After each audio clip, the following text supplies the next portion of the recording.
understand what is victim justice, to make students, even at the time of students, to work in clinics to help the victims to attain the justice.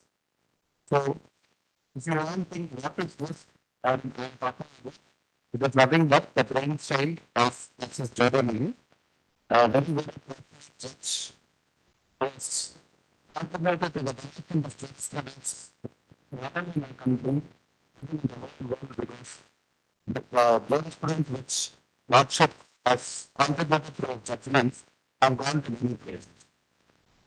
And they have been considered in different judgments internationally.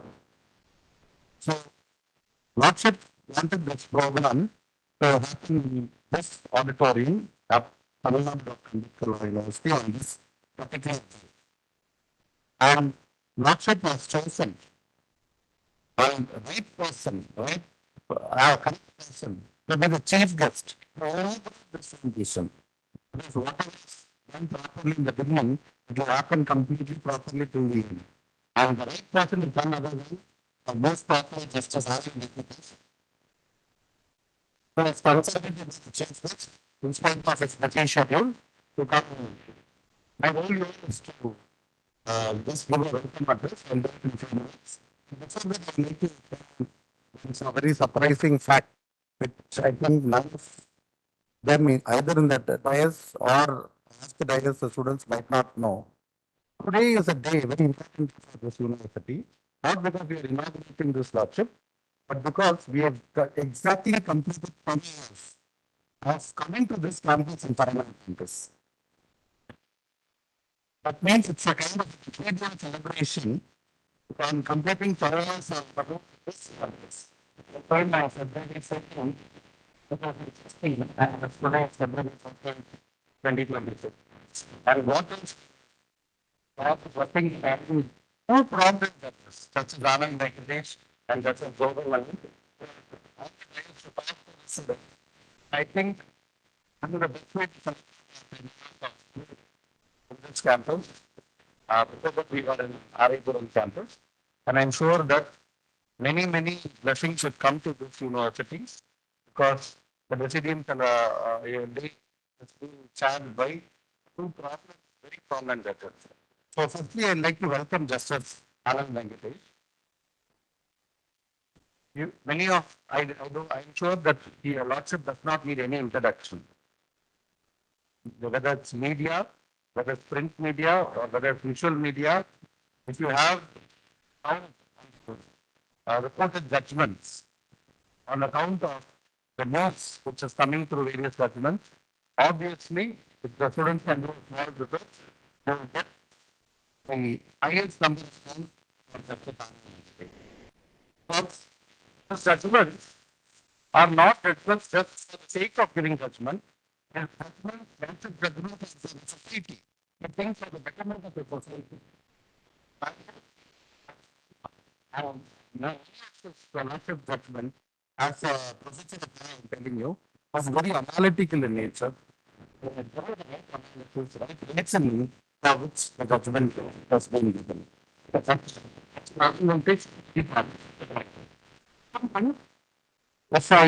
did a research because I'm a moot court coordinator lordship. I did a small research. Should be innovative.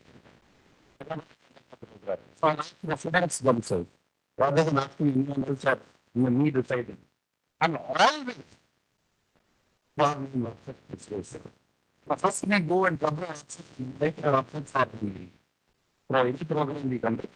The lordship is not available only for going for this because the affection that students have, that's very clear. And by telling this, don't think that I get any notes telling this because I'm not going to be practicing this. So I'm not going to lordship. I'm an academic and always, whether it's an academic and why was an academic. So, but I'm really telling it's not against the students that maximum time you have to bring justice having like face to back. And that is what we are going to do. Welcome, Honorable Justice Anand Venkatesh and God University. Thank you, Lord.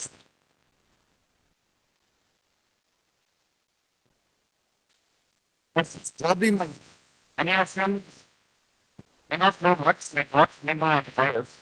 That's most of the time when he was sitting in the time for regular. But more than the time says that after the completion of the summer of the end of the winter, lots of became division member nations and he gave a different environmental jurisprudence.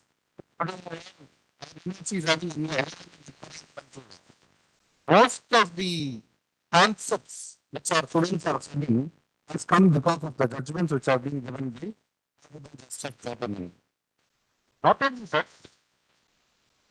when our father mentions sports that are very many ones, he said it is a duty of our university to have a department of maritime law. And it's never had a question thought. What implement what that's a and within 2 months, we started the Department of Maritime Law. So, Justice Jodhimani can otherwise be called as Professor Jodhimani because he is having a lot of, affection towards academics, whereby he has completed his PhD, which very short. When they become, I thought they also they study. Or, again, study for why should they study for certificates? But there is an academic research who completed this PhD under the guidance of Professor Tilagaraj in criminology and is contributing again and again for the development of academics. So understand why this International Foundation for Victim Justice, it is mainly because lots of funds, this is very money one, the students involved a lot and I think you have lots of talk more about the objectives of this foundation. I'm not talking much, but he wants academia to join hands with the bar and the bench to contribute to the society. Next, I am here to welcome Professor Kanagaraj, a very well-known person in the field of criminology, not only in South India, but in India and also in the world. Whenever I call for Kanagaraj, first I ask, where are you? Because I was in Chennai, I was in Chicago, I was in China. Even during COVID, when I was in China, I said this is a very long time to be in China. Professor Tilagaraj sir was telling that I'm doing research in juvenile justice. For 2 months, I'm going to stay in this university in China, and after that only I'll come. See the courage. During the poor COVID period, in spite of all the problems, he has taken initiative. In spite of his age, he has taken initiative to do research. So he's an example for academics, Professor Tilagaraj. And Professor Tilagaraj is also the president of Asian Criminological Society, Philippines, Macau. And he was the former chairman and president of. And he's also having, because he also wanted to do something for academics, he has started the Center of Excellence in Digital Forensics here to our university, which is in Perambudi campus. And a lot of digital evidence and digital forensics, a lot of trainings they are doing, and they are educating the young students, not only law students, but engineering students in the field of cyber security and digital forensics. On behalf of the university, sir, I welcome you. My next welcome goes to Dr. Lata. She is also from the Criminology Department, University of Madras. She is the Director in charge, Center for Cyber Forensics in University of Madras. And also, Madam is also very actively involved in many aspects of criminological development because of the fact that she is not only because of the fact that she's a professor of criminology, but also because she's a very talented professor. If you go to YouTube, you can see a lot of her lectures. Uh, and, uh, and she has done a lot of research in social media research. And I myself, attended many of your lectures, ma'am, where she has spoken extremely well on the youth and social media. I think you should also listen to that because she has rightly given the right warning, the right precautions, the right prescriptions on how the social media has to be used. I welcome you, ma'am, on behalf of all. My special welcome goes to all the visitors who have come to our university today. All of you are important. For time constraints, I'm not naming any person, but at the same time, I welcome all the members of the Center of Digital Excellence in Digital Forensics and Madras University. And my special welcome goes to Professor Dr. Ramya and who has come here, and also all the other professors and the students. In spite of being a Valentine's Day, they have come to, I think law meets love at Tamil Nadu Dr. Ambedkar Law University. I welcome all of you. Thank you very much.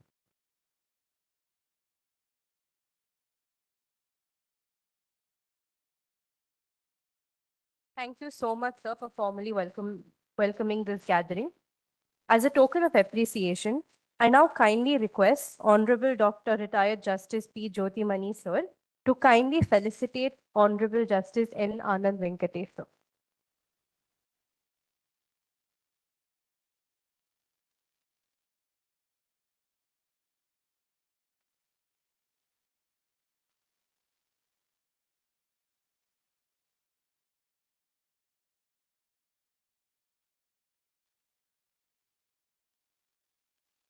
Thank you, sir.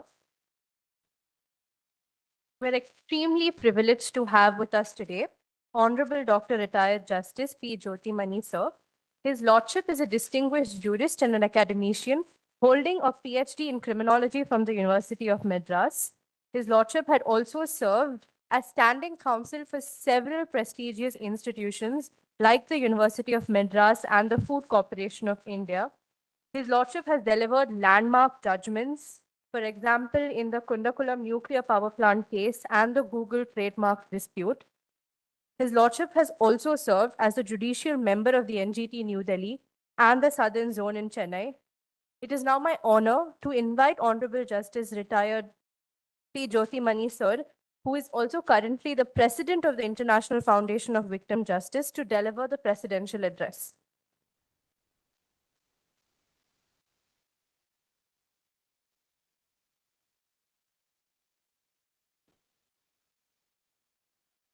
Good afternoon to all of you. Honorable Justice Anand Venkatesh, Professor Tirakaraj, Dr. Rajit, Dr. Lata, Professor Selvaraj, we call him as Mase of Madras University Tamil Department, respected teachers of law, my dear student friends.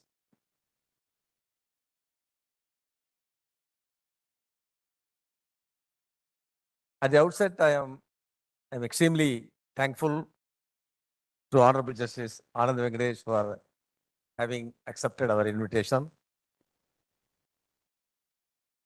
We honestly thought that there can be no better person than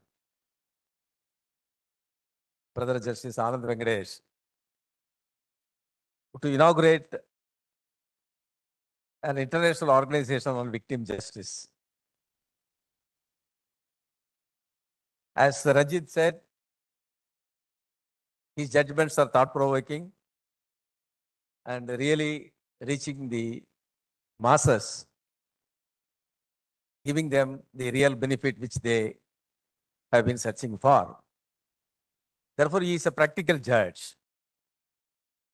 We immediately thought for victimology, a practical judge is a person who is required, rather than studying about the science of victims or science of crimes and criminology, how the victims who are affected by an act of a person are going to be solaced at least in course of their rest of life. So when we use the term victim, it is not merely the victim, the family of victim who is affected because of an act committed by a person, but even the family of culprits are also victims. When I had occasion to confirm a death sentence in one or two cases in life. I have not appeared in a criminal case. But as a judge of the High Court, I have occasion to decide about a refer trial, confirming a death sentence. Brother judges were discussing about that. Yes, this fellow has committed a cruel offense. it is no doubt a rarest of rare case, which requires that he should be eradicated from the society in the interest of the people at large. But then we were thinking as to what will happen to the family of this fellow. Tomorrow, his wife or children are going to be the beggars on the road.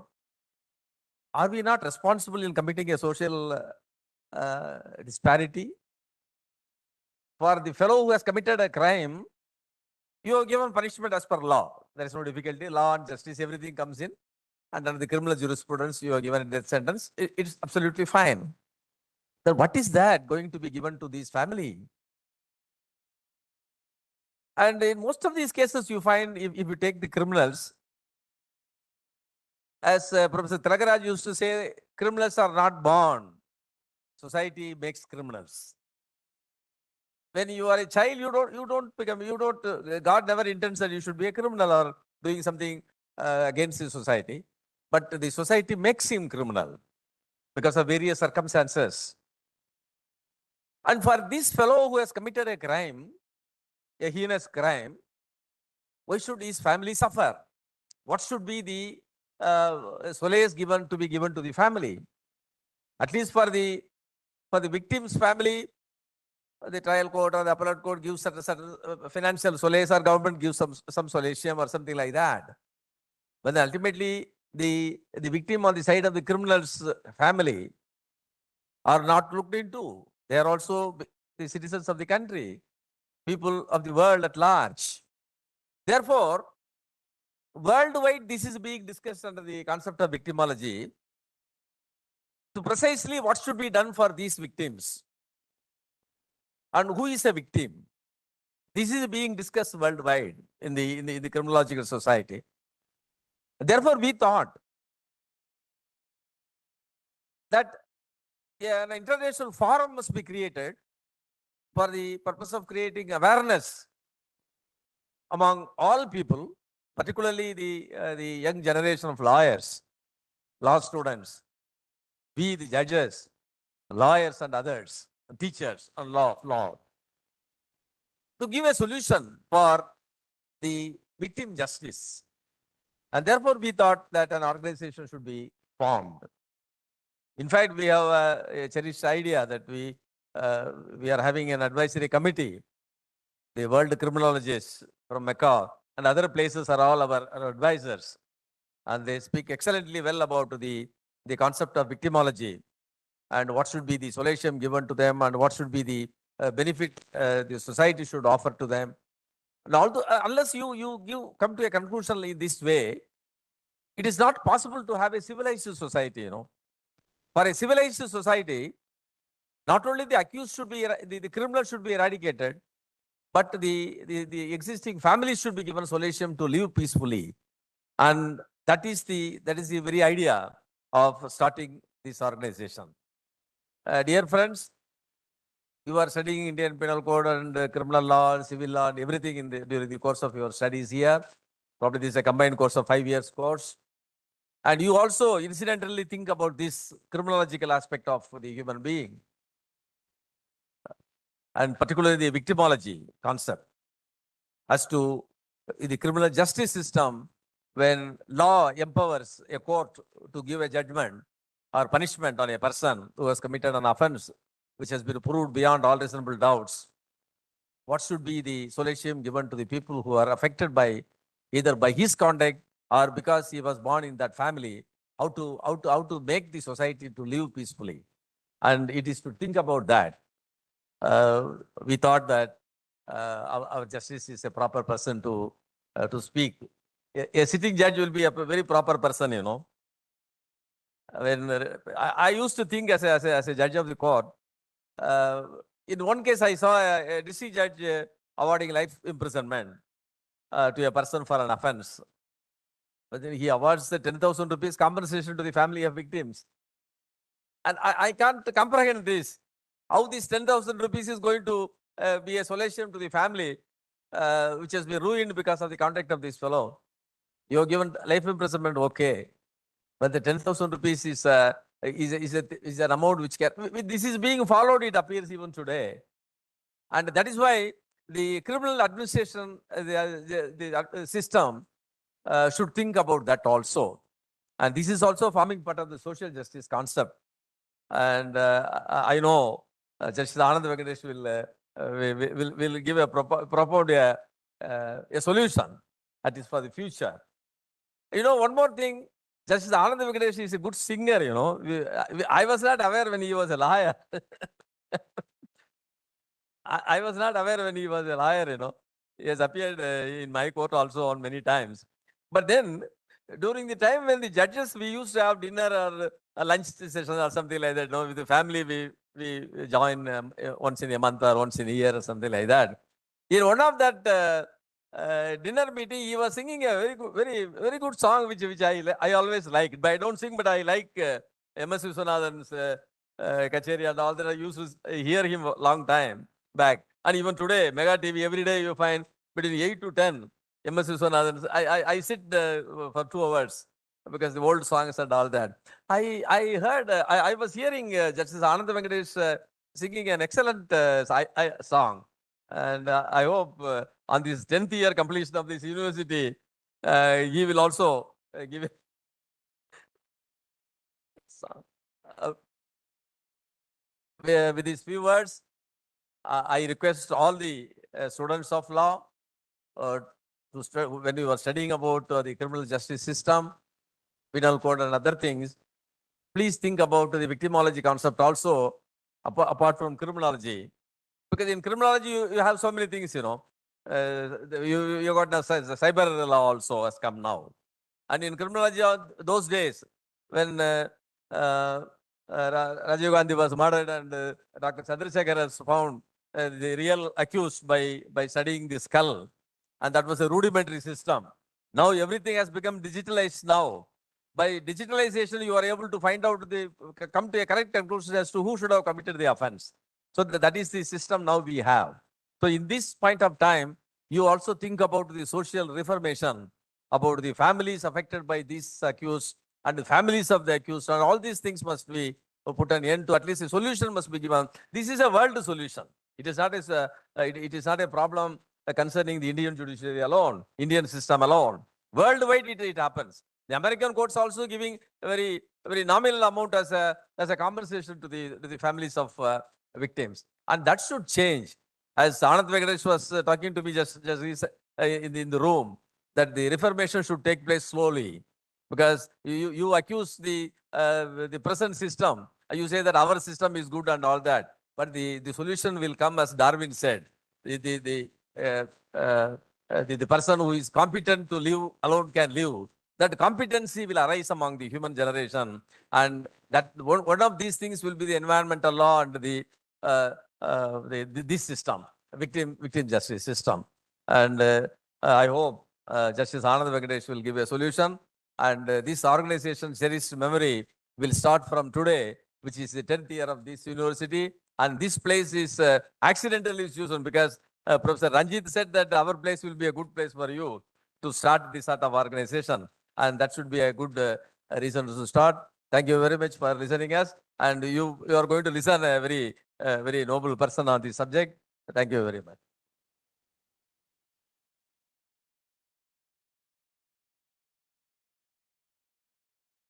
Thank you, sir, for your profound insights and for reminding us that justice must be humane, inclusive, and restorative. We are also extremely privileged to have with us today Dr. R. Tilagaraj, sir. Sir is a leading criminologist with over 30 years of experience in research and academia. Sir has also served as the head of Department of Criminology at the University of Madras and has pioneered academic programs in cyber forensics and information security. Sir currently serves as Director of Academia at the Center of Excellence in Digital Forensics. Sir also has held various key positions in global criminological bodies and has also received multiple honors for his contributions. To now enrich our understanding, I humbly invite Dr. R. Tilagaraj, sir, Chairperson of the International Foundation of Victim Justice, to deliver the special address.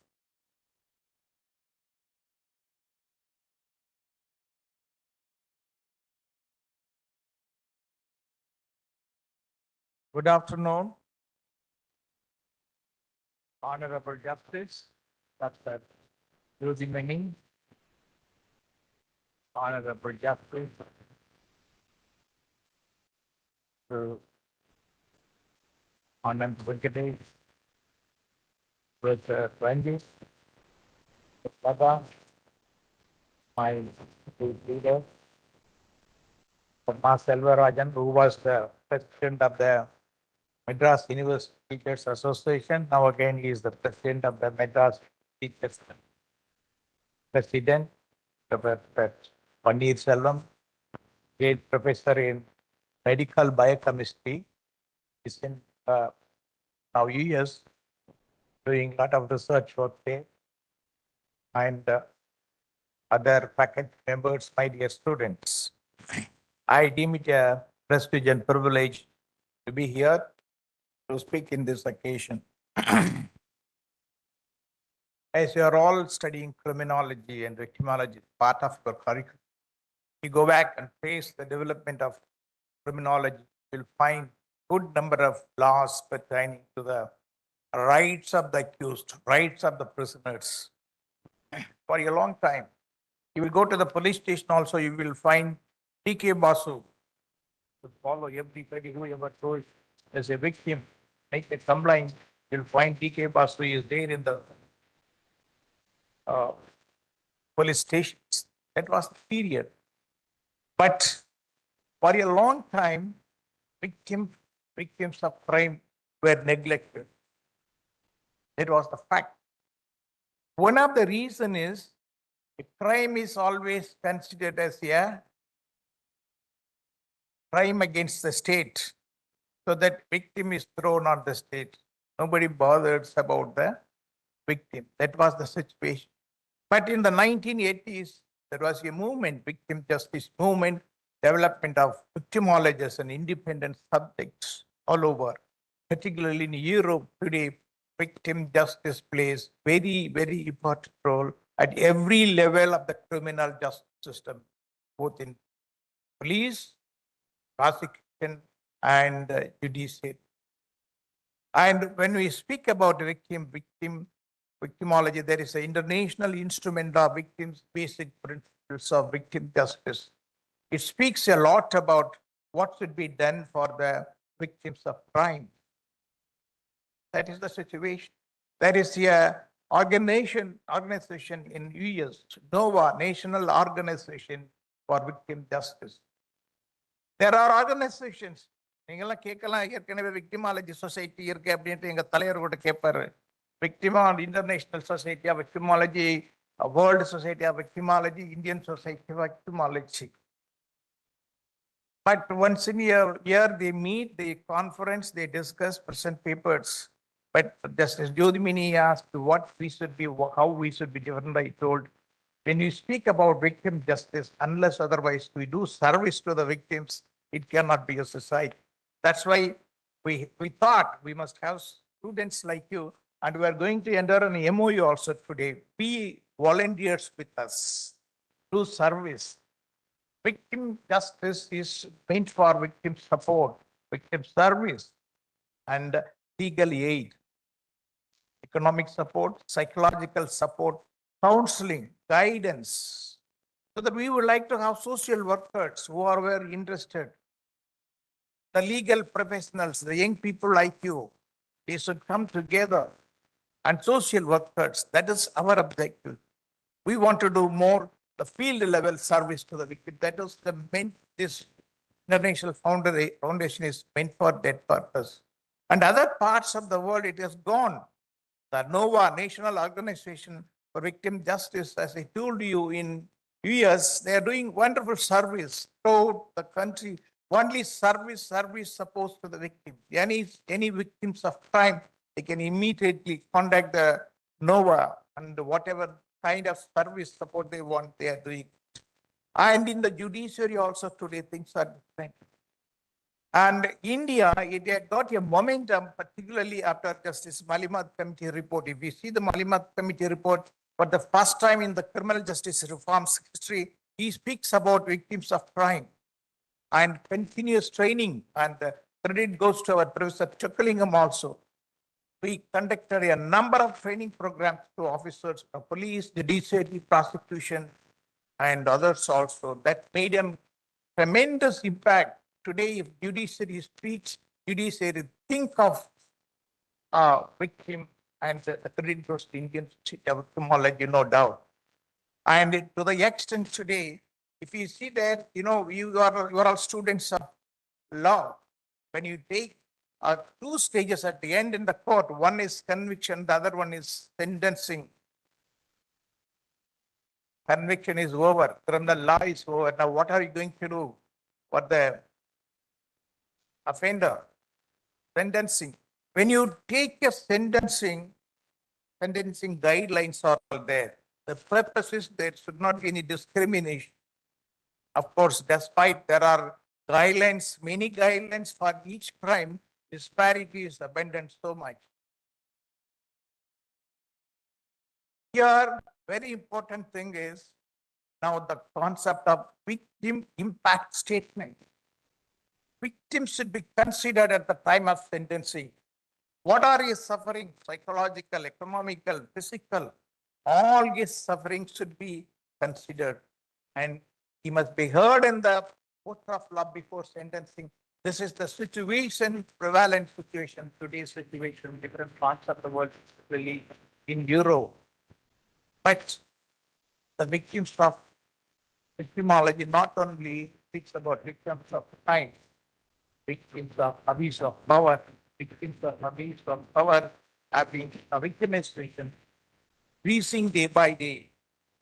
Various love interacting level, and even the victims of state. For example, in Sakangalam case, what happened? Almost many years passed.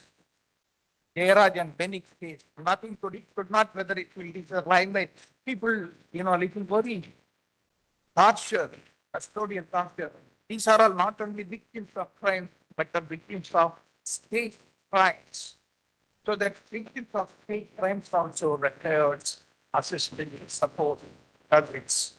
So that with this objective, we established the victim justice foundation. I hope all of you will join with us. And for this, despite the time for any time, for my ceremony, we were discussing about to whom we will inaugurate that.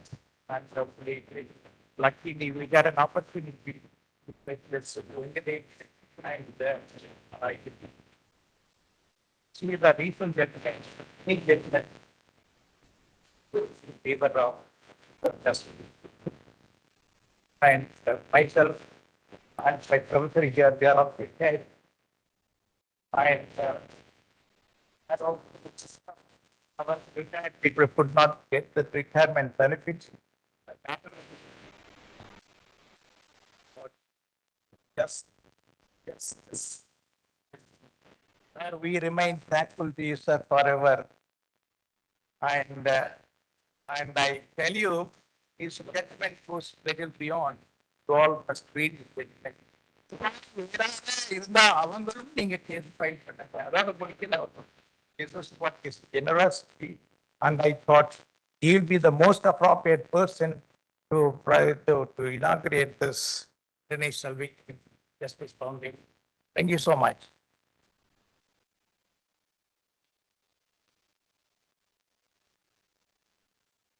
Thank you so much for your words, sir. We now have arrived to the most awaited moment this evening. It is now my proud privilege to welcome Mr. Justice N. Anand Venkatesh, sir. Justice N. Anand Venkatesh currently serves as a distinguished judge of the Madras High Court and is known for his progressive jurisprudence, intellectual clarity, and deep commitment to constitutional values. His Lordship's courtroom is often regarded as a forum that supports the growth of young learners and encourages principled arguments. His Lordship also recently authored a book, Life, Law, and Literature, The Reflections of a Judge, which was published last week. This book highlights his Lordship's observations and experiences and aims to address internal disturbances and also has a plethora of articles on due process while subserving justice. This stands as a testament to Sir and his commitment to upholding justice and equity, and I kindly invite my lecturer to deliver the inaugural address.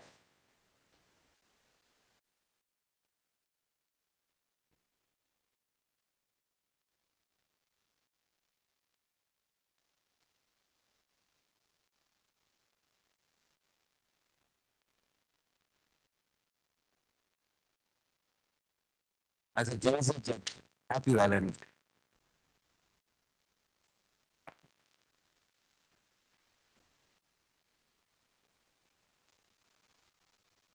அவங்களாம் பேசும்போது ஒரு 50% பேருடைய தலை கீழே தான் இருந்தது. நீங்க என்ன பண்ணிட்டு இருந்தீங்கன்னு எனக்கு தெரியும். அதனால இந்த போன் எல்லாம் எடுத்து அப்படி ஓரம் கட்டு. நாங்க வேலைக்கெல்லாம் விட்டு வந்திருக்கோம். It's for your good, because you are going to be the torch bearers for the future. You have your Valentine celebration after 5. Just postpone it for half an hour, nothing. Probably you may hear one or two things which you can think about and evolve in life.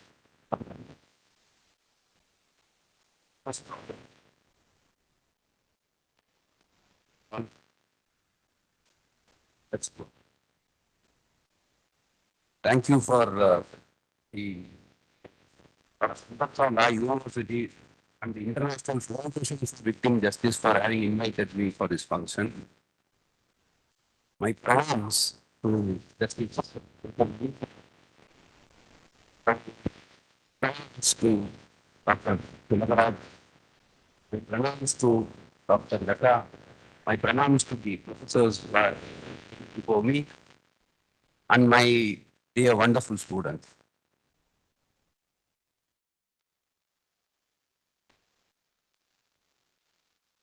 I'm going to have a very different take on human rights today. So another, I wanted you to just focus on what I'm going to say, because this is something which is happening every moment. So therefore, just focus on what I'm going to say, right? As you all know, human rights are yours simply because you exist in this world. மனித உரிமைன்றது கொடுக்கப்பட்டது இல்ல. நம்ம வாழ்க்கையில பிறக்கும் பொழுதே நம்மளோட சேர்ந்து வந்த விஷயம். கொடுக்கப்பட்ட விஷயம் இல்ல. So it does not require anybody's approval. It does not require anybody's approval, government's approval or anybody's approval. You are born with that right. And Article 21 of the Constitution of India recognizes and guarantees that right. That is the right of life and liberty. Life and liberty. So that is why it does not discriminate between a citizen and a non-citizen. The reason is this. It is there, and Constitution of India, அரசியலமைப்பு சட்டம் அதை அங்கீகாரம் செய்கிறது. It is recognizing a right which you already have. And without that, there is no use in being in this world. So that's the basis.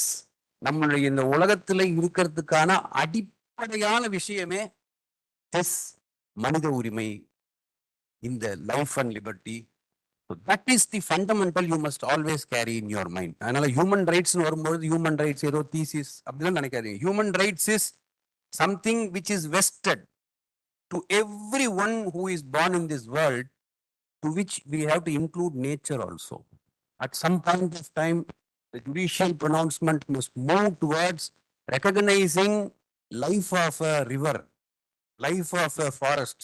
To that extent, it has to move, and it will move if it is in all your hands only. It will move towards it.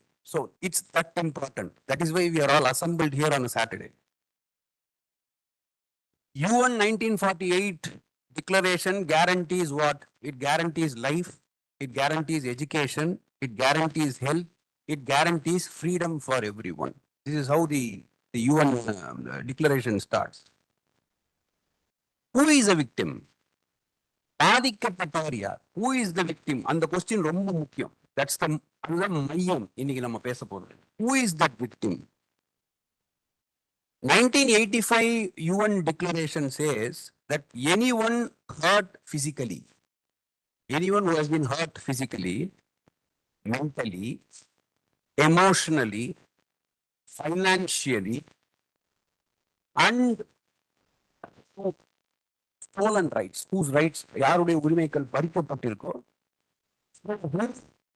these are the persons who are assigned to be victims. And what is that they have to be given? பாதிக்கப்பட்டவருக்கு என்ன திரும்பி கொடுக்கணும் அப்படின்றது it says they deserve justice, they deserve compensation, they deserve support. So I'm making it as simple as possible. Support.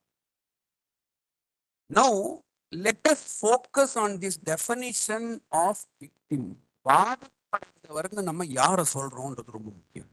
That's very important. And according to me, it requires a slight change in understanding. Slight change வேணும்னு சொல்றேன் நான்.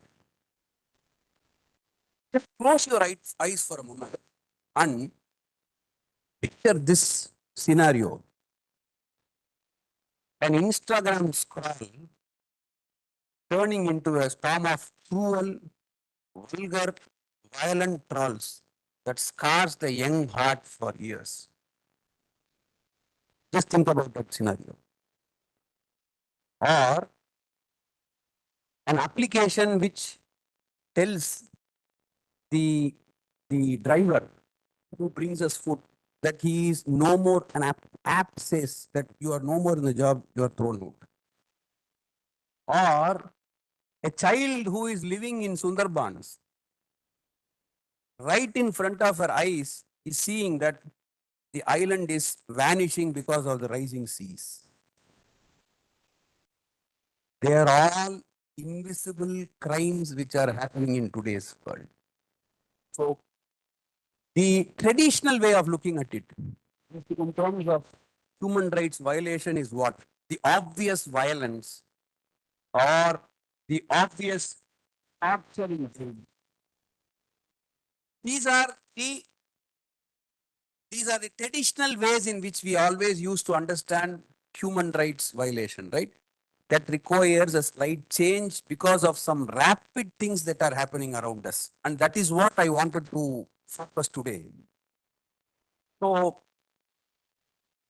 let us try to walk through these hidden crimes, these hidden victims who all are as much affected, whose human rights are as much affected than those persons whom we normally recognize and talk about in terms of human rights violation, right? Okay. What are the traditional ways in which we understand this? A shopkeeper is robbed, he is beaten, he bleeds, or someone suspected to have stolen, the public beats him black and blue. போட்டு கம்பத்துல கட்டி அடிச்சு black and blue. Or some person is picked up from his house late hours by the police. Correct. Then a person is discriminated in a public place because he belongs to a particular community or downtrodden community, and vararradhukaga he is discriminated. All these are ideal victims. These victims we understand. These are the victims about which we regularly keep on speaking, right? What I'm trying to say today is that to cross this, because there are lots of victims who have got in and whose rights are affected as bad, if not more, than these traditional victims. So that is the type of victims about whom I want to address in the coming 15 to 20 minutes. Look at a sex worker. A sex worker is attacked. And how do we react? ஏன் நீ அந்த தொழிலுக்கு போன? அந்த தொழிலுக்கு போனா உன்னை அப்படிதான் பண்ணுவாங்க. We don't care about who attacked her. We don't care about this society having pushed her to that extent to become a sex worker. We don't do all that. A sex worker whose livelihood is upon that, and upon whom this man preys, and all his things are put into her, and she's attacked. She is being harassed. And if she comes and complains, what do we say? We say, you deserve it because you took a profession like that. Just keep all these things in your mind. A girl goes to a party and someone takes advantage of the fact that she was tipsy. Tipsy is she was not in a normal state. And once a complaint is given, we say you deserve it. Why did you go to party? Why did you dance amongst the men? Why were you in an atmosphere like that? So we put the entire fault on her. So in the first scenario, we had put the entire fault on the sex worker. In the second scenario, we had put the entire fault on this girl who went and attended a party. Then a girl has a relationship with a boy and the relationship gets closer. The girl never realized that the boy was a perverse and he will take videos and photographs of all the intimate moments. And what does this boy do? This boy puts it in various sites. The girl is victimized. And when she comes and complains, we say, நீ ஏம்மா அவ்வளோ க்ளோஸாக அவர் கூட பழகு நீ ஏன் போன just look at our mindset அதுக்காக தான் நான் சொல்லிட்டே வரேன் ஒரு விஷயமா சொல்லிட்டே வரேன் இதெல்லாம் ஹியூமன் ரைட்ஸ் வயலேஷன் இல்லையா it is so we blame the girl and the most funny part is in that very video in that very photo, the boy is also seen, but nobody cares about it. Everybody's focus is upon that girl only. And when the girl comes and complains, this society, this system tells her that you should not have gone so near him. Next, women who are abused and suffer marital rape, we refuse to even deliberate about it. We are not even prepared to deliberate about it. And the man thinks that the woman is some chattel. Just because marriage gave him some license, he thinks he can abuse. So, in our societal framework, they say, ஐயோ இந்த கல்ச்சரில் அதெல்லாம் கேட்கக்கூடாது அதை பற்றிலாம் நம்ம பேசக்கூடாது அதெல்லாம் அது மாதிரிலாம் செய்யக்கூடாது அதெல்லாம் பண்ணால் a case may come where the women may misuse. So, we have such differences which ready-made comes to us. Then a man who is tricked in online, ரொம்ப ரெகுலராக நடக்கிற விஷயம், goes and clicks something, his bank account is gone, his hard-earned money is gone. And when he comes and complains, எவ்வளோ வாட்டி சொல்கிறோம் அதெல்லாம் click பண்ணாதன்னு சொல்லி நீ பாட்டு கிளிக் பண்ணி தொலைச்சா நீ ஜாகிரதையாக இருந்திருக்கணும். Is the type of answers which we say. Just think about all these scenarios. இதில் ரைட் ராங் ஜட்ஜ்மெண்டல் எதுவுமே பண்ணாதீங்க. நான் சொல்கிறத அப்படியே just keep on thinking about it. That's how we evolve, basically. Right? Let's get into some real stories. This girl called as Harikrat Kaur, you should have seen it in media, you should have heard it, you must have read it. There is something called as catfishing. You have heard about it? Catfishing is a practice of deceiving someone online by means of a fictional or an assumed person. So you give an impression online that the girl is or the boy is actually interacting with somebody whom she thinks is a boy or a girl, as the case may be, but which is not. Which is not.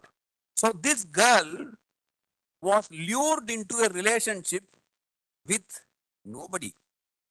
She was not in relationship with anybody, but with a fictional character, and the girl was truly in love with a character who is not existing at all. Right? And this was done by whom? This was done by none other than her cousin sister. Her cousin sister played this game with her for how many years? She played this game for 9 years. For 9 years, this girl was in relationship with someone who is not actually there. And she used to exchange messages. She used to She used to converse. She used, sometimes the messages slightly gets personal also. And who was reading all this? Her cousin sister in a different room. This is called as catfishing. Catfishing. So this you will find her story she had shared in a podcast called as Sweet Bobby. If you have the time, you must have the time.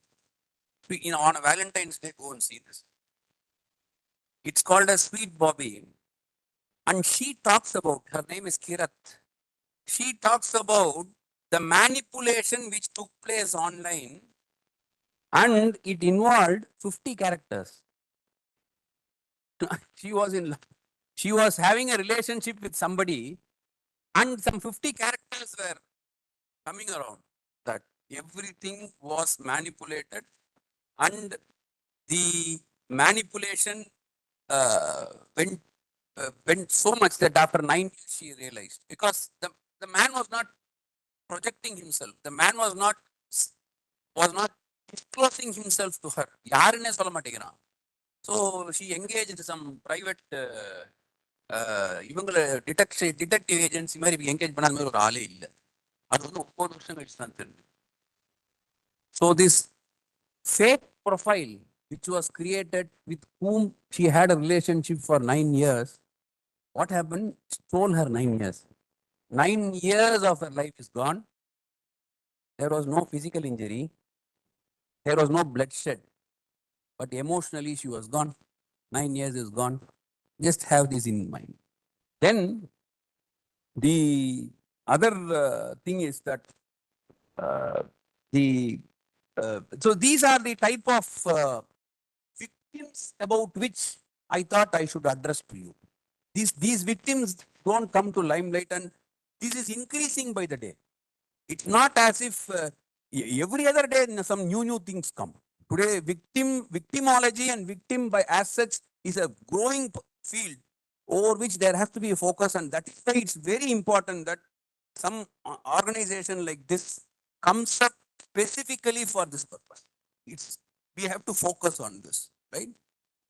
Then let's talk about cyber victims. These cyber victims, where the phones are becoming the weapons. It became the weapon. You came to this program and the phone was attracting. Phone is becoming the weapon. We have cyber bullying, and I am sure that you would have heard this case in Delhi, where a girl was continuously stalked. It's called as WhatsApp stalkers, and there was fake account created. She was tracked in her school. She was tracked in her home, and she was tracked in every place she goes. She came into depression, and ultimately she came out and gave this complaint. So this is straight violation of her human rights.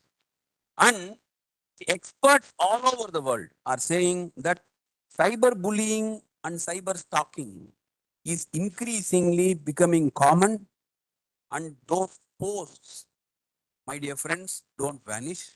They stay permanent. They stay permanent. Then artificial intelligence makes our life even worse. What does artificial intelligence do? Keep on feeding addictive likes and make you as data points. They make you data points. It is designed for the purpose of making you addictive. And in one of the recent articles which I wrote, where it was based on something which I read that artificial intelligence, when they build algorithm, they build the algorithm to ensure that the algorithm always tells you there is no great man than you. You are the best. This is the best.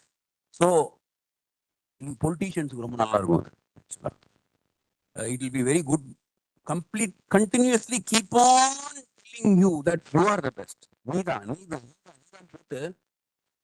happens is that we get into a utopian world completely.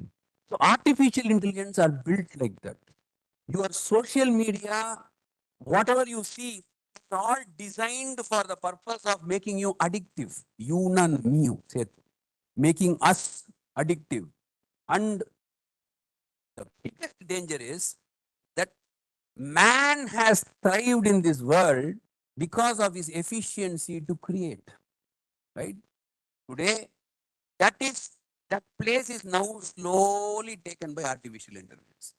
Today, to create a good article, to create a good story, to create a beautiful music, to create a beautiful piece of art, everything can be done by artificial intelligence and you can put your name. And many times it is happening also. Which means that it is preventing human beings to think on their own. Correct? Not only this, are we allowed to come up with our own opinions? Are we allowed to come up with our own opinions? No. Somebody keeps on throwing opinions at us. நம்ம மேல யாரும் opinion கொட்டிக்கிட்டே இருக்காங்க. இங்க வந்து இது இப்படி சொல்றாங்க, இப்படி சொல்றாங்க, இப்படி சொல்றாங்க. Ultimately, we lose our ability to even come up with our own opinion on a particular issue.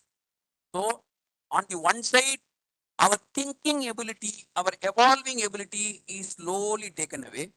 On the other side, to form an opinion on any issue, we are not allowed to think and form an opinion. And it will have a greater impact when it comes to democracy, because in a democracy, it is the people who choose leaders and they have to think and choose. But however, if people are made to think in a particular way in favor of a particular leader, there is no democracy. So what happens to all these things? I think this is the worst of human rights violation, where you prevent human beings from evolving. If human beings stop evolving, that is the end. There is no use in having conferences. There is no use in having colleges. There is no use in having anything, because all this is done with the fond hope that human beings will evolve. We keep on evolving. Why is it that we are able to thrive this world? Why is it that we were able to survive in spite of the COVID attack? Because we are capable of thinking for ourselves. We are capable of evolving.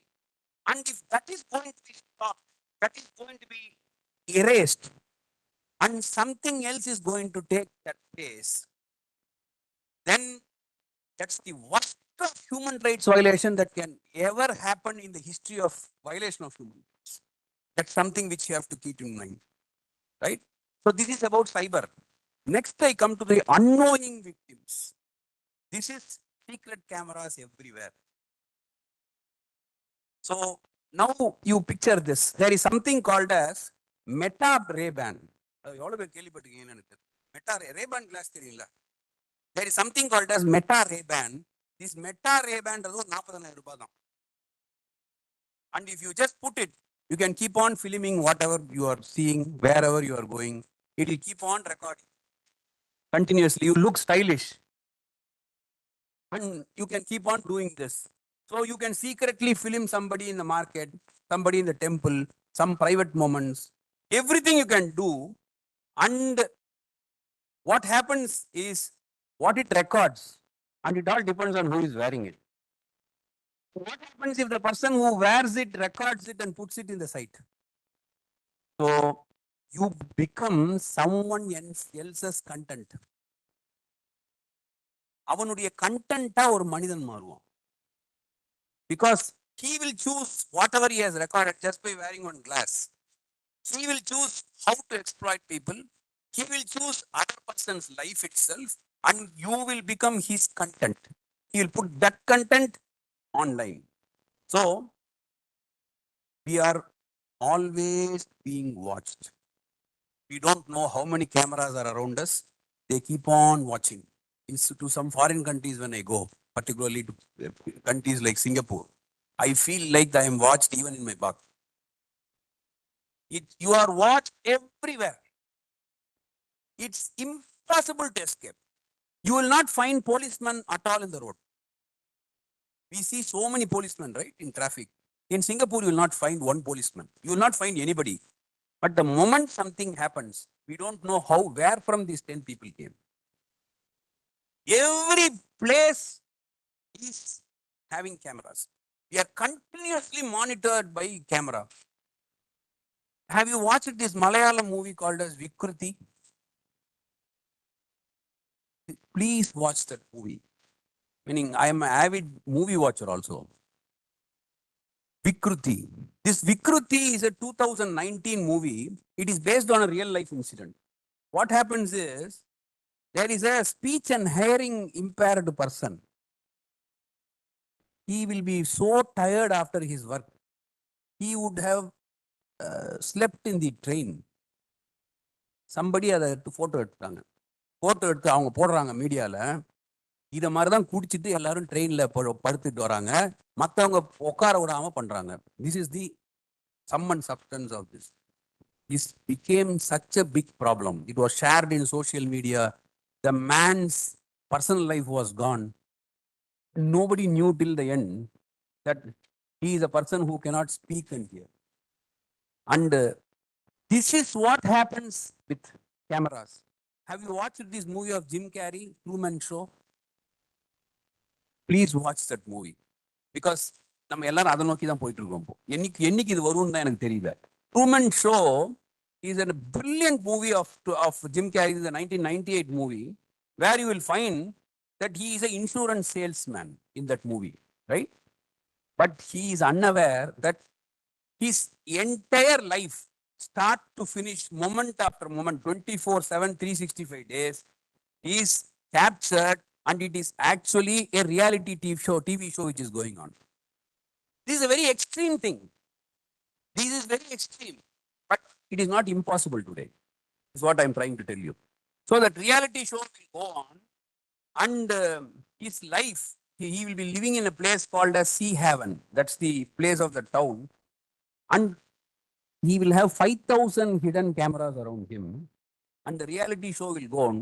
And his everyday life will be broadcast to the entire global audience. Right? ஏன்னா பார்க்கறதுக்கு ஆள் இருக்குன்றதுனால தான் இந்த வேலையை பண்றாங்க. அந்த பார்வையாளரா நம்மளே இருப்போம். நம்மளுக்கு இன்னொருத்தனுடைய பெட்ரூம் எட்டி பார்க்கறதுக்குன்றது தான் நம்மளுடைய whole life. Our life is all about that. When I am talking about victims, we must also think that we also are capable of making others a victim. நம்ம எல்லாரும் paragon of virtues ஒன்றும் கிடையாது. When we are pointing fingers, we have to point fingers at us also, because we are also capable of falling into this trap and making another person, a woman, a man, a society, a victim. That's important. So ultimately what I'm saying is that this issue of unknowing victims, we don't know who is doing it. So these are cases where we shamelessly peep into another man's life. But we should only ask one question: will we be comfortable if we are put in that situation? எல்லாத்துக்குமே solution அங்கதான் இருக்கும். என்ன அது மாதிரி photo போட்டு என்ன அதை பத்தி ஒரு சோசியல் மீடியால வந்திருந்தா ஆசையா பார்ப்பேன் நான். அதான் முக்கியம். So it is not only the person who is doing it. It is those persons who shamelessly also encourage it and shamelessly put your comments also about it. You don't know actually what happened in that. And it is a real life thing. அந்த மலையாள படம் சொல்றேன்னா, it happened really. எல்லாரும் உடனே வீட்டில் உட்காந்து எல்லாம் பெரிய பெரிய ஆளுங்க ஆயிடுவாங்கல்ல. நம்மளுக்கு அந்த வாட்ஸ்அப் கையில் வந்த உடனே we become big thinkers. What a shame. This is for a person to have used that entire seat where others will have to sit. நீ எவ்வளவு பெரிய இடம் கொடுத்த? ட்ரெயின்ல போகும்போது இடம் இல்லாத போது எவ்வளவு பெரியவங்களுக்கு நீ ஏன் இடம் கொடுத்த? So we always keep doing this for others. We don't care about it till it comes to us one day. This is important. Then the other type of victims whom I am recognizing is called as food victims. This is the junk food addiction.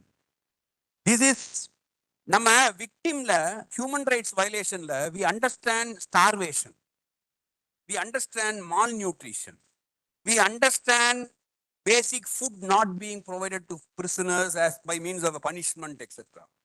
But we fail to realize that excess food can result in victimization and in turn will result in human rights violation. That's very, very important. Now, UN experts and health organizations are warning that the proliferation of cheap, calorie dense, nutrient poor food, often marketed aggressively, is a silent killer. And they have identified 32 health conditions, which includes obesity, type 2 diabetes, heart disease, cancer, cognitive impairment. Cognitive impairment. And this is one more area of victimology or victimization which has to be focused by us. Then there are some deeper hidden victims. I was talking about the other type of victims. Deeper hidden victims, one is the climatic change. Climatic change acts as a direct threat to the very human rights itself because of extreme weather conditions, displacement. What happens due to this displacement? We don't care. We live in some flat. We live in a comfortable place. So the best we do is that then we just leave it.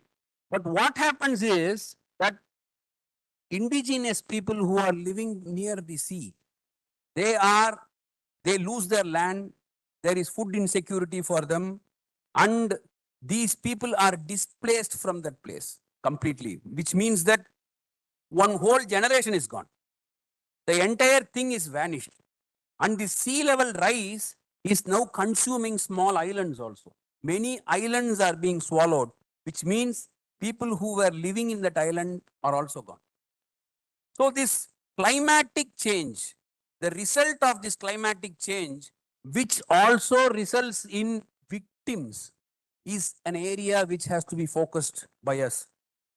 Then the next thing is technology traps is another area where victimology has to get into. Deep fakes. I'm sure that you have followed the story of this Assam woman. This woman is from Dibrugarh in Assam. She was targeted by her ex-boyfriend.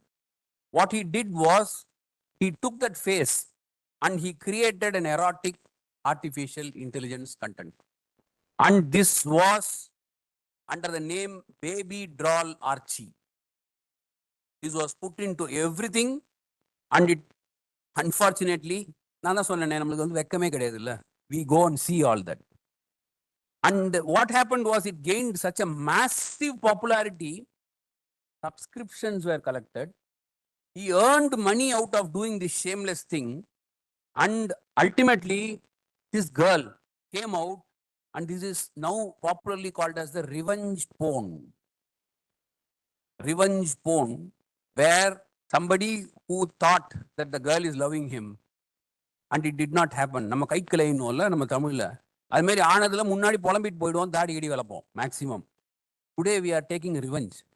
And this revenge is that a content was created and as a result her family was broken. She was thrown away from home.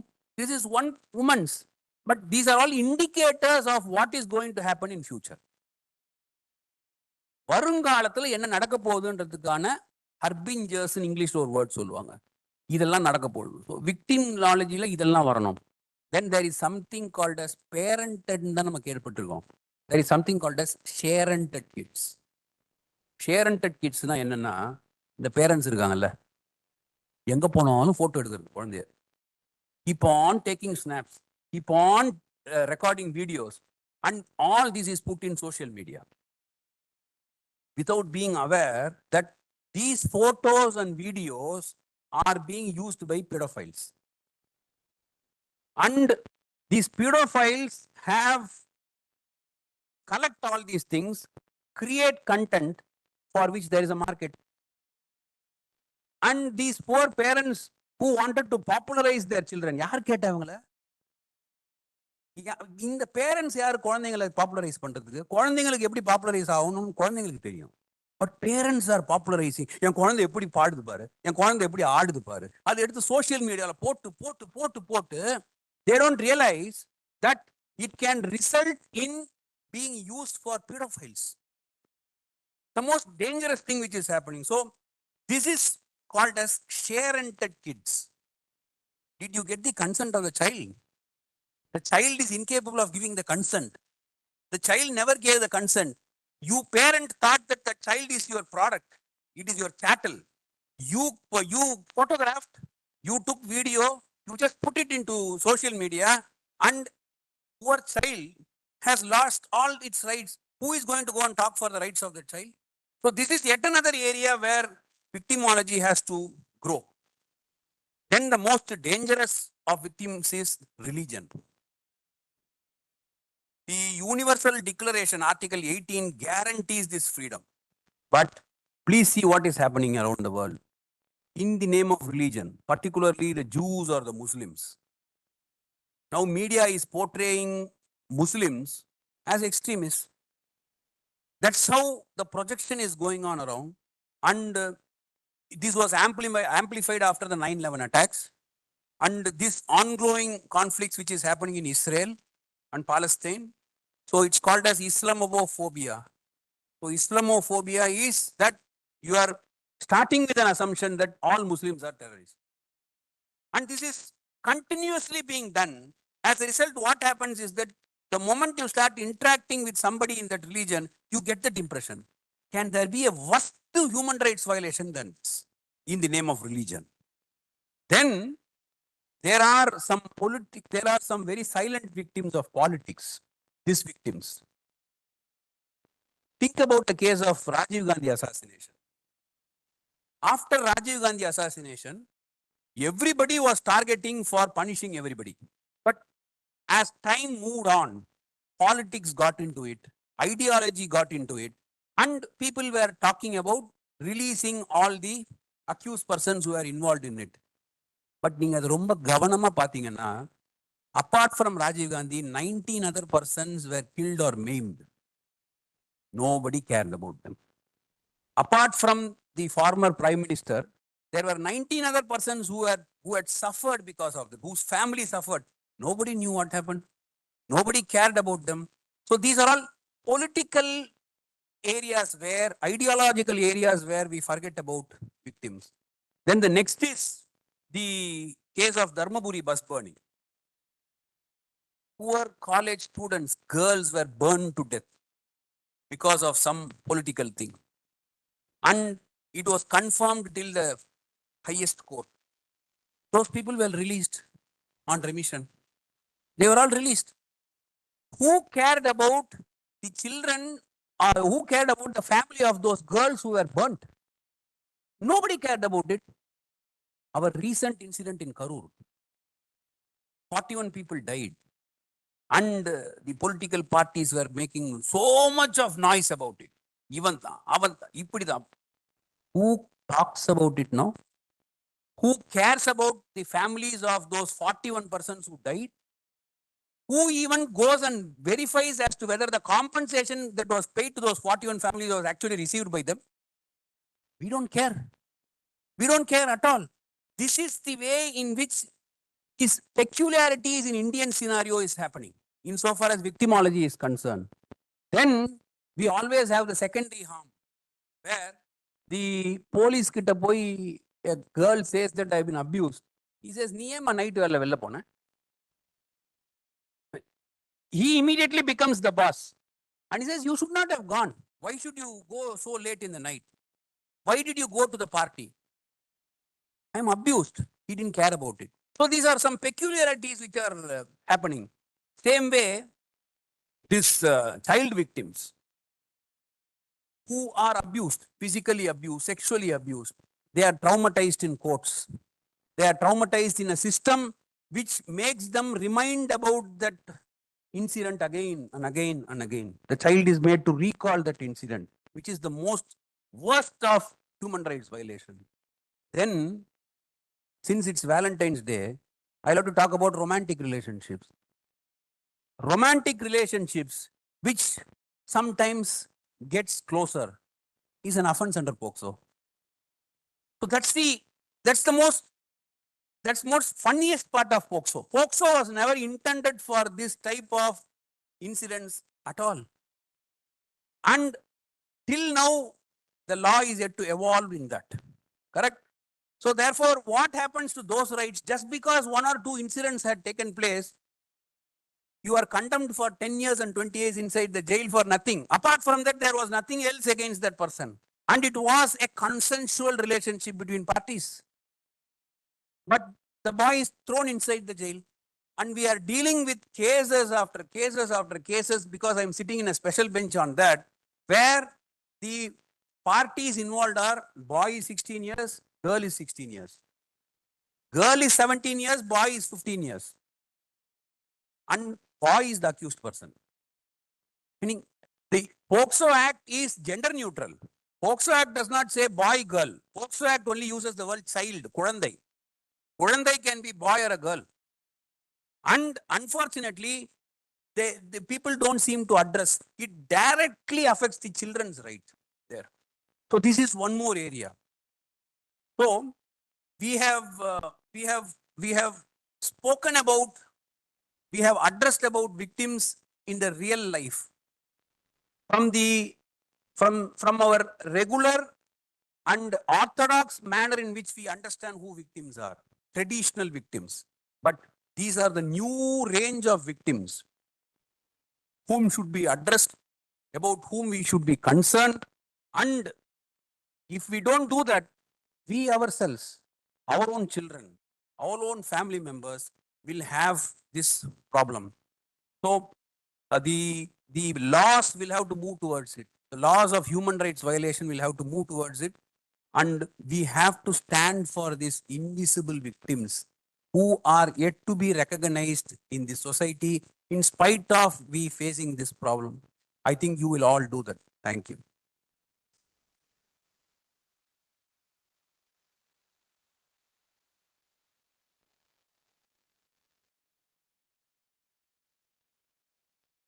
Thank you, Your Lordship, for your illuminating and thought-provoking address.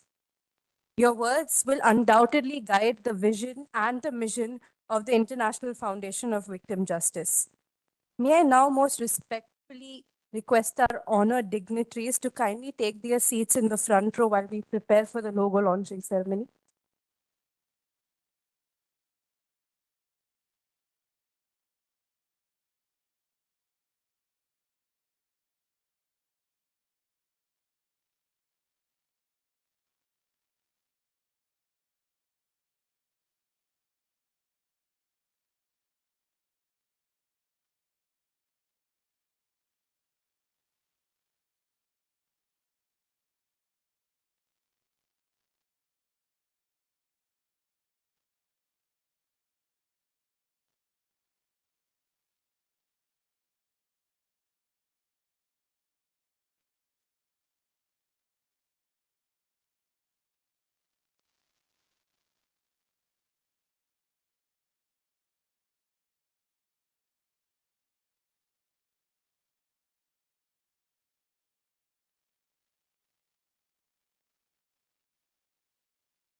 We now proceed to a moment of great significance.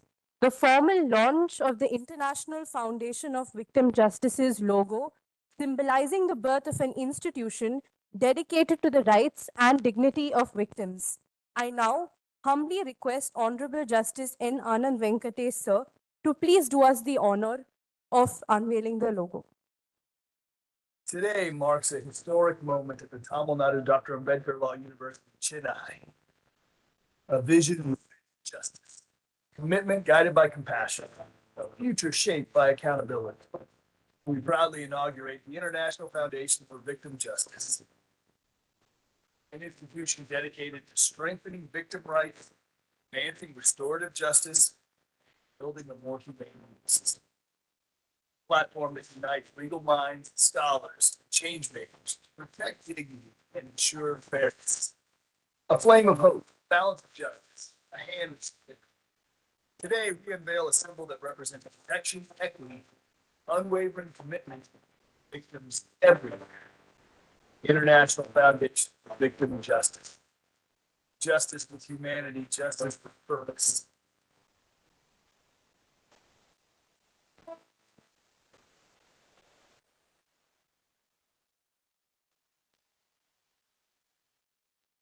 Thank you, everyone. We hope that this emblem shall represent accountability, compassion, and justice in action. Collaboration strengthens institutions and deepens impact.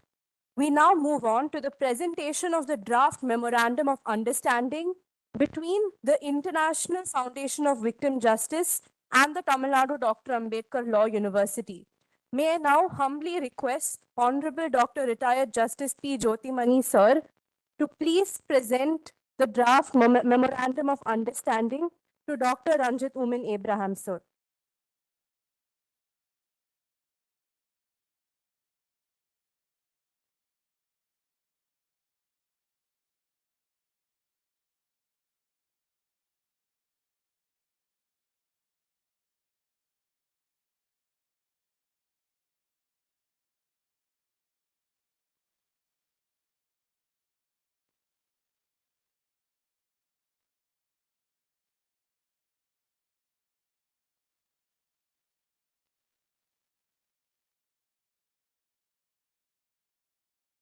Thank you. We hope that this partnership marks the beginning of a shared academic and social commitment towards advancing victim justice. Gratitude is the hallmark of meaningful gatherings. To propose the vote of thanks, I now humbly invite Dr. S. Lata Ma'am, Honorary Secretary of the International Foundation of Victim Justice.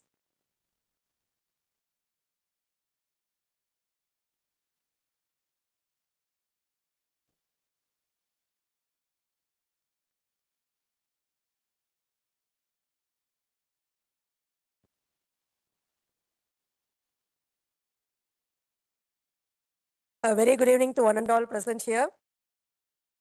Good evening. First and foremost, let me thank our chief guest of this day, Honorable Justice Anand Venkateshji, who has graced this occasion and also inaugurated the activities of International Foundation for Victim Justice. As Honorable Lordship mentioned, he said like, I'm a Gen Z judge, right? So he proved it not only by saying that, but also identifying the new forms of victims which the foundation have to address. Lordship, I was really astonished and admire the way you brought the message to the youngsters, and not only to them, but also for us on how we have to deliberate in the future.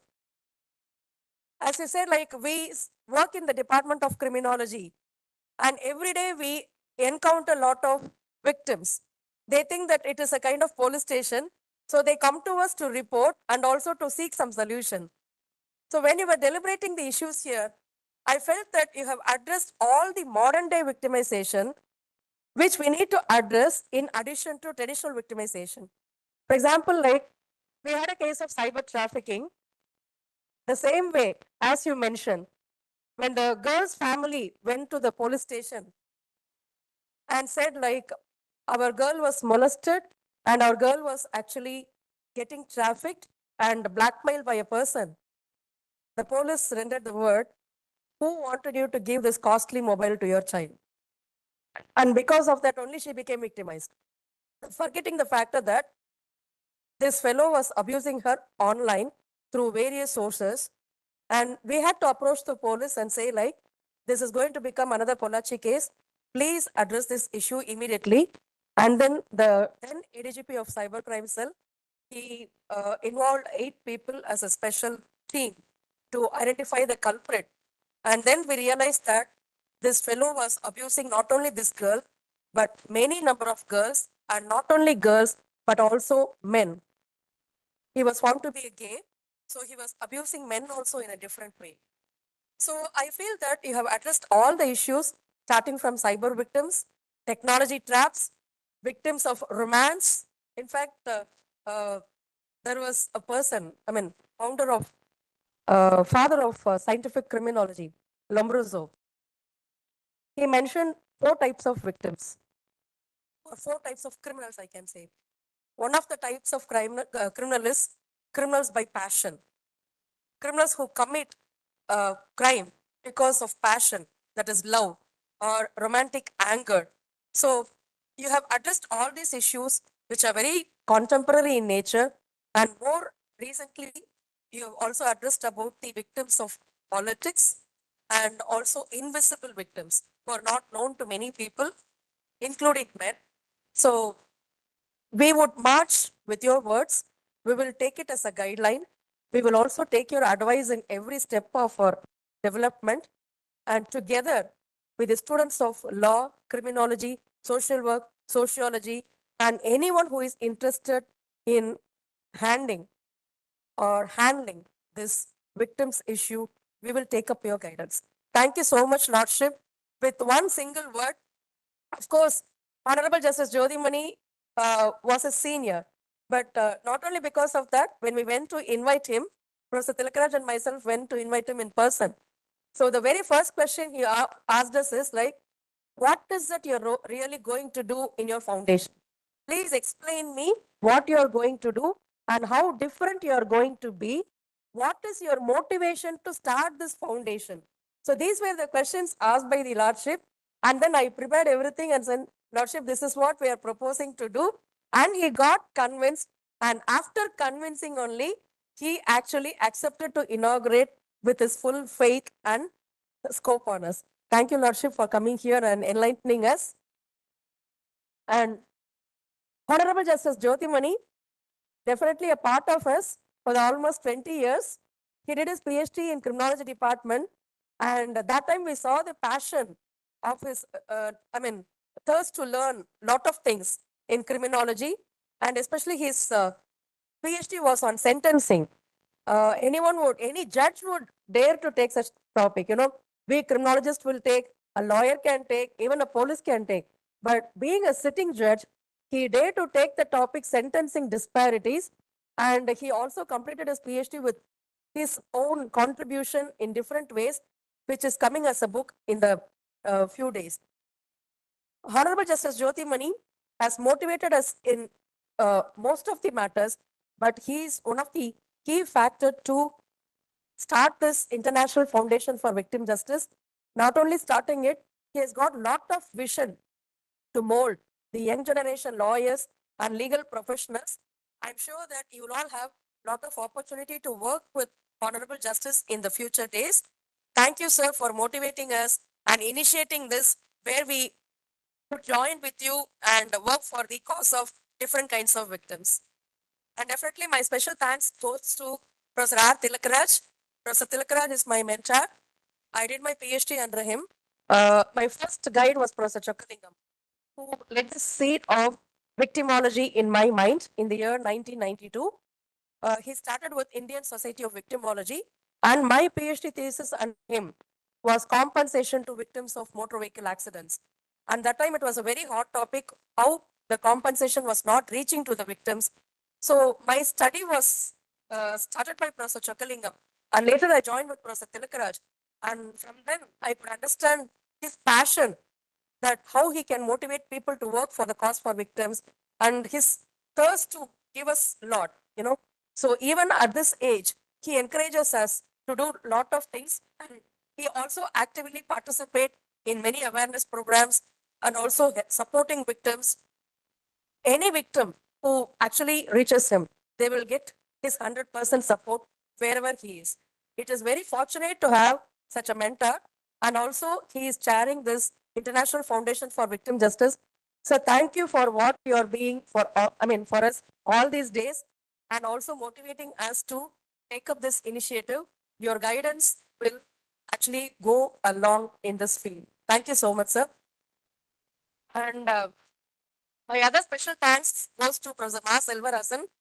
Professor Ma Selvarasan is the founder president of Madras University Teachers Association. The very point or very thought that I really wanted to invite him for this occasion is, not only he is our mentor, he always blesses in all our good initiatives. So his blessings are, so much valuable. And more than that, He himself was a warrior and fighter for justice. Even now, he fights for justice for various people and various causes. He never says yes where there is something wrong. So I felt that his blessings on this occasion will add a lot of value to us. So thank you so much for accepting and gracing us and also blessing us on this occasion. And also I thank Professor Panir Selvam, who was in US and recently, returned back. Thank you, sir, for being with us. And I thank all the staff members of Center of Excellence in Digital Forensics.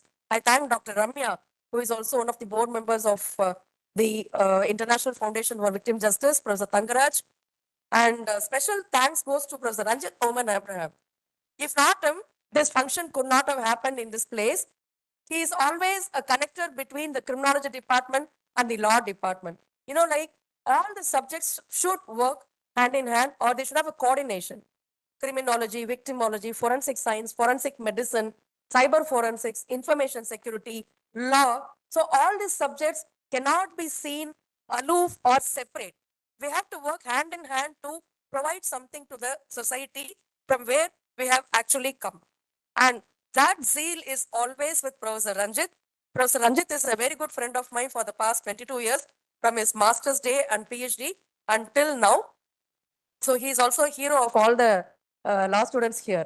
I know that he has got a very good fanfare. So thank you, Ranjit, for accepting this, accepting to host this function here. And you made this moment remarkable. I thank all the students of Criminology Department, Law, who are present here on this Valentine's Day. I know that you are planning to go out and to get a chocolate or to present a chocolate. So happy Valentine's Day to everyone. So thank you for being here, but I just wanted to give you one small word during this Valentine Day. As Honorable Justice rightly said, victims of romance is actually increasing day by day, especially in the cyberspace. The number of cases which we are seeing is increasing day by day. So be careful on with whom you're conversing, be careful on with whom you're acquainting, and be careful on whom you're choosing as a Valentine in your future. So with this note, I thank all the staff members of Ambedkar Law University also here and the photographer and every one of you who are a part of this foundation and also this function. Thank you, one and all.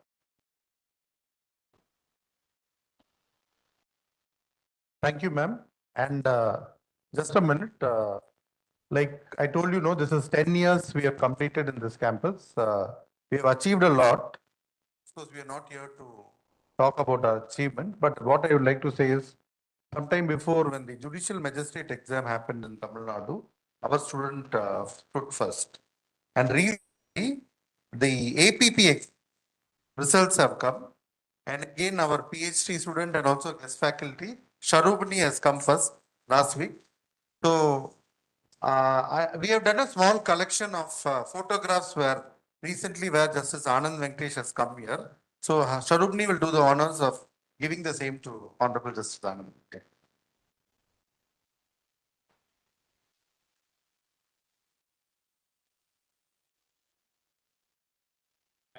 So she has come first in the state of Tamil Nadu.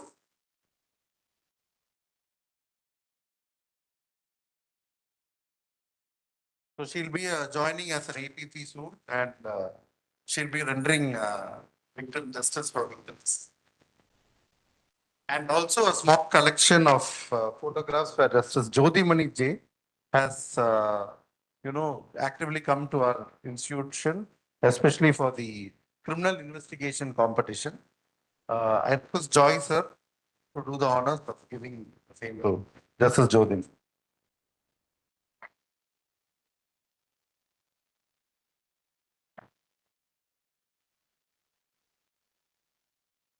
Thank you. Before we conclude, ladies and gentlemen, um, something that maybe everybody in this audience is not aware of, it's Honorable Justice N. Anand Venkatesh sir is an exemplary jurist, but he is also a very renowned singer.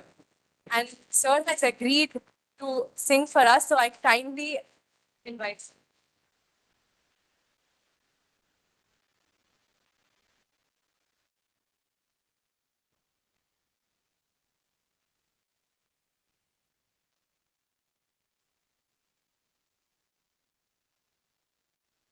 இவ்வளவு நேரம் பேசுனேன், அந்த குதூகலம் எல்லாம் இருக்கவே இல்லை. பாடுறேன்னு எல்லாம் குடிச்சுக்கோங்க.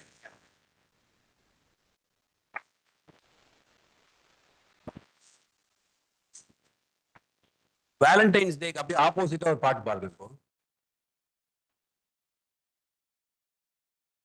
காதல் கசக்குதையா, வர வர காதல் கசக்குதையா, மனந்தான் லவ் லவ் நடிக்கும், லவ்னு தான் துடிக்கும், தோத்து போனா துடிக்கும், பைத்தியம் பிடிக்கும், காதல் கசக்குதையா.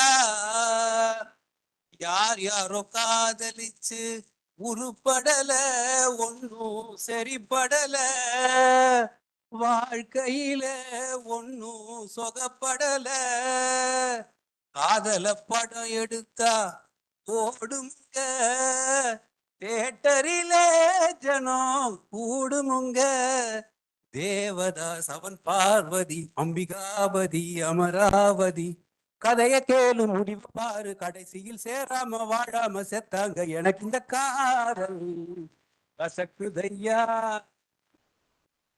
எத்தனை சினிமா எத்தனை டிராமா பார்த்தாச்சு, எத்தனை டியூனு எத்தனை மியூசிக் கேட்டாச்சு, இத்தனை பார்த்து இத்தனை கேட்டு என்னாச்சு, புத்தியும் கெட்டு சக்தியும் கெட்டு நின்னாச்சு, கிட்டப்பா வந்த காலத்தில காயாத கனகத்தை, பியு சின்னப்பா வந்த காலத்தில காதல் கனிரசமே, மன்மத லீலை கேட்டி காலத்தில நடையா இது நடையா, நம்ம நடிகர் திலகம் பாணியிலே, ஹலோ ஹலோ சுகமா, அட ஆமா நீங்க நலமா, இங்கேயும் நான் கேட்டோம் அண்ணன் எம்ஜிஆர் பாட்டுக்களை, இந்த கால இளைஞர் செய்யும் காதலுக்கு ஆனந்தான எந்த பாட்டிருக்கு, வீட்டுல அத பாடுங்க,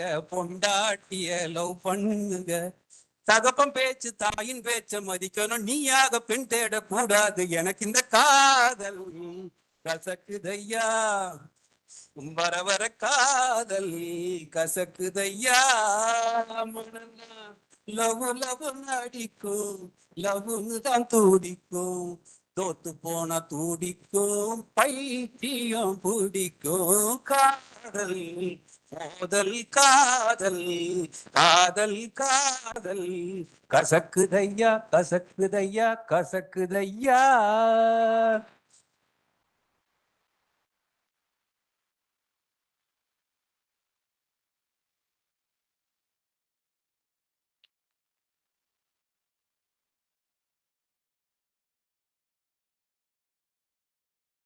Thank you so much, Your Lordship.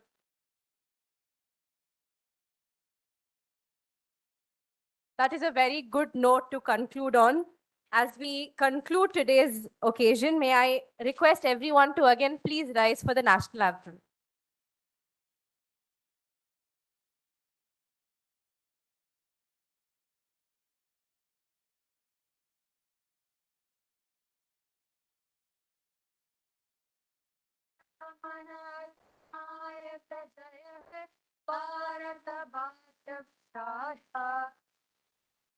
Vasant Gujarat Maratha Dravid Utkal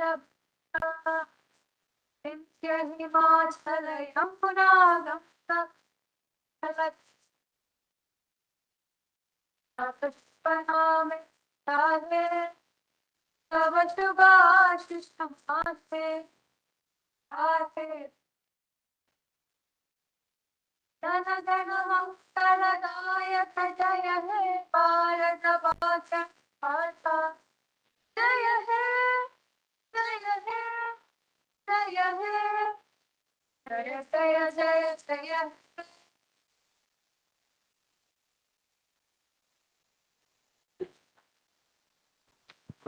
Thank you, everyone.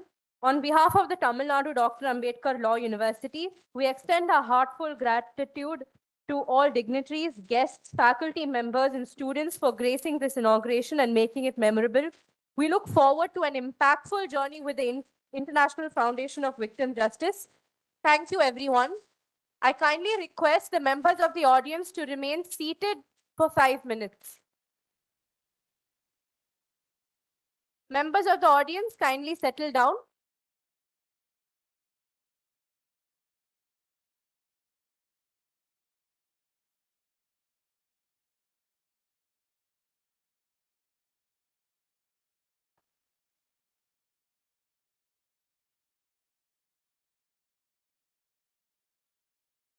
For the members of the audience, we have snacks and refreshments arranged outside. You guys can collect them and leave. Thank you.